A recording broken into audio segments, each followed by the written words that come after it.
Suruhanjaya Siasatan Diraja RCI mengenai penemuan kem penempatan sementara dan kubur di Wang Kelian Perlis dimaklumkan lebih 100 mayat warga asing yang ditanam di kubur tidak bertanda meninggal dunia kerana faktor kesihatan dan bukan kerana didera. Pegawai Penyiasat Kes Superintenden Woon Tan Seng berkata walaupun berdasarkan keterangan saksi bahawa mangsa di rotan sewaktu dalam tahanan berikutan terdapat kesan lebam dan balutan, namun ia tidak menyebabkan kematian.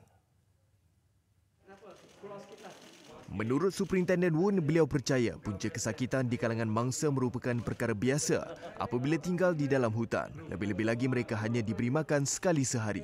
Namun, apabila ditanya mengenai kelemahan dalam proses siasatan yang perlu dihadapi, pegawai penyiasat itu mengakui berhadapan kesukaran untuk mendapatkan maklumat daripada saksi yang rasa bimbang dan takut untuk tampil memberi kerjasama kepada pihak polis. Ini kerana jelas beliau, kebanyakan saksi tidak mengetahui terdapat akta pelindungan saksi yang boleh digunakan untuk melindungi mereka. Selain itu, timbul juga masalah pertukaran maklumat dan kurang persefahaman di antara agensi penguatkuasaan. Superintenden Woon merupakan saksi ke-48 dipanggil dalam sesi pendengaran awam yang diadakan di Kementerian Dalam Negeri Putrajaya yang memasuki hari ke-17 dan berakhir hari ini.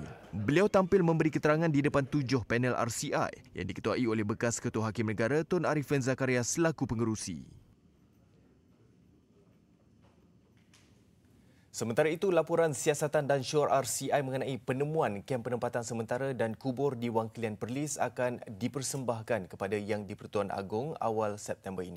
Pengerusinya Tun Arifin Zakaria berkata beliau berpuas hati dengan keseluruhan perjalanan sesi pendengaran awam sepanjang 17 hari dan akan mengadakan mesyuarat bersama semua panel RCI sebelum mula menyediakan laporan. Kita akan buat laporan kita dan recommendation kita kepada kerajaan.